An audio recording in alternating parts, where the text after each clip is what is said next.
Where are we this morning? Well, I went down yesterday because Ben was, he had to have a lie down, cup of tea and a lie down, didn't he, after he'd done a couple of hours on air. So I put my hand up and I went down to the Beehive at 4 o'clock for the regular weekly post-cabinet press conference. Now, I did have some expectation that we might get a look. We might get a look at the next, and it's got to be an even number, the next set of goals for the next 100 days.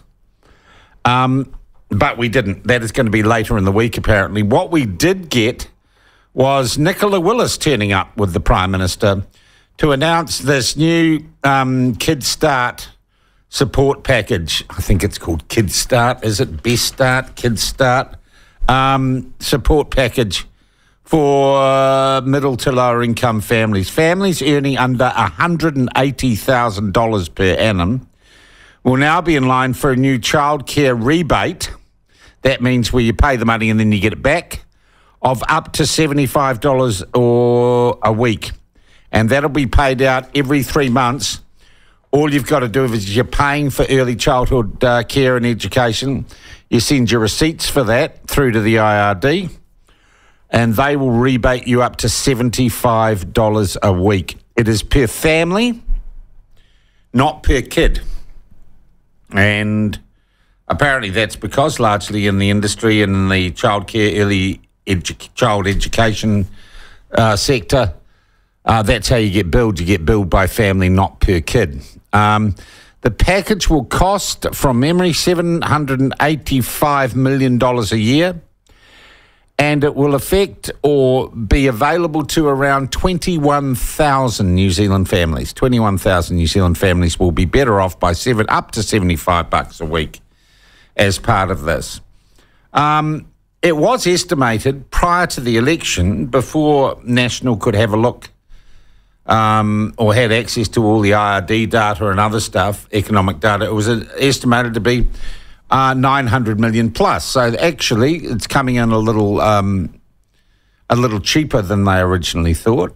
And it is a step, isn't it? It's a step towards relieving pressure on those who are doing it hard in our economy right now. So Nicola Willis announced this. She was well across her stuff and her numbers yesterday afternoon. And I'll be honest, I've told you it often seems like literally like warfare in the little theatre or the theatrette where they have the press conferences on a Monday afternoon with a pretty hostile press gallery, news media, rounding on the Prime Minister and whoever is in the shooting gallery with him. Yesterday, I got a certain sense of resignation from the media. Only one person really having a crack, that was Agenda Lynch Mob from News Hub, and she was having a crack at Nicola Willis because the original estimate for the cost of this policy had been more than $900 million, and it comes out somewhere between $700 and $800 million, and she was acting like that was a big deal, and she got slapped down. So for a start, why is that a story? Oh, wow, a promise is being kept and it's going to cost the taxpayer less than originally thought. That's not exactly a Pulitzer Prize winner agenda. That's not exactly the biggest story, but she wouldn't let it go.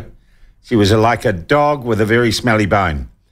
And in the end, she kind of got slapped down, and Nicola Willis said words to the effect, well, I think that the people who are getting this money will be really interested not in whether or not our policy predictions prior to the election were accurate as to costing, but they'll be really interested into how they get this money and get it in their pockets and make life a little bit easier when the mortgage comes round. And I have to say, I think she's right. I don't think it's at all a story that maybe they got some costings wrong, but of course, Agenda Lynch saying, you were wrong. Will you admit you're always wrong? Will you give me my job back?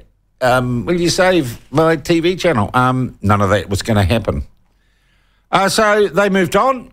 And I guess I'd be interested to hear, though, our demographic research tells us not a whole lot of you guys who are listening have little ones in early childhood education. I'd like to change that. I'm not saying you should all go out and have babies. I'm just saying I'd like more people to listen.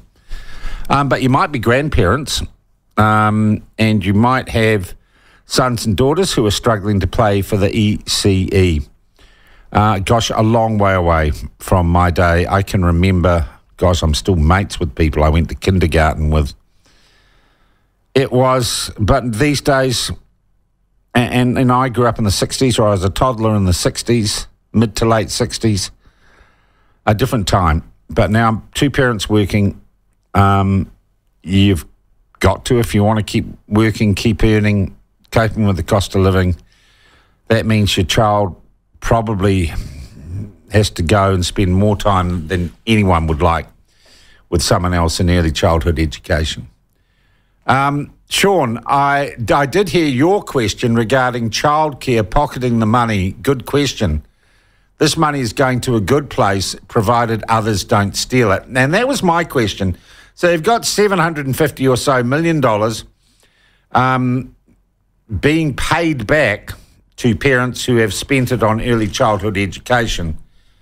But what is to stop, and I asked this question specifically, what is to stop the industry, the early childhood industry, simply ramping up its fees to parents to capture all that money and otherwise just to increase their profits? As luck would have it, I know some people in this industry, the early childhood education industry.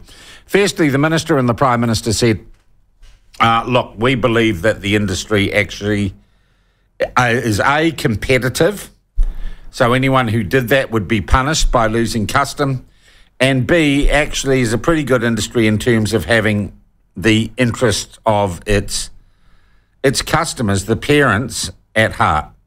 And they recognise there would be a huge price to pay if they were to rapaciously hoover up all this money with fee increases. And my talks to the people I know in the industry pretty well matched that. The proof of that pudding, though, will be in the eating.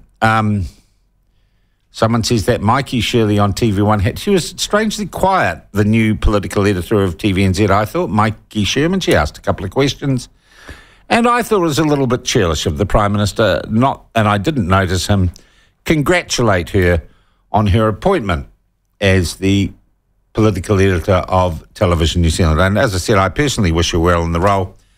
Unfortunately, I think her appointment as someone who has openly said she got into journalism because she was a Māori woman, which suggests bias from the get-go. And TVNZ's woke way it announced it by saying we've got a wahine woman, or same different, Māori woman, first here political editor. Don't care.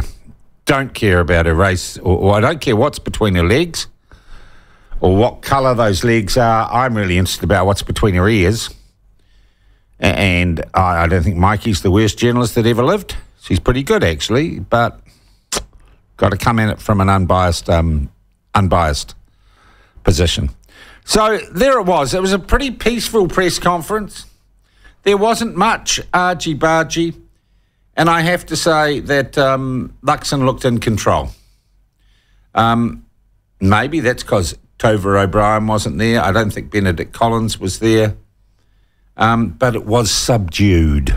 A little lull in hostilities, I almost would have said yesterday. And the government, of course, had some good news to announce. So there it is. There's your report from the trenches.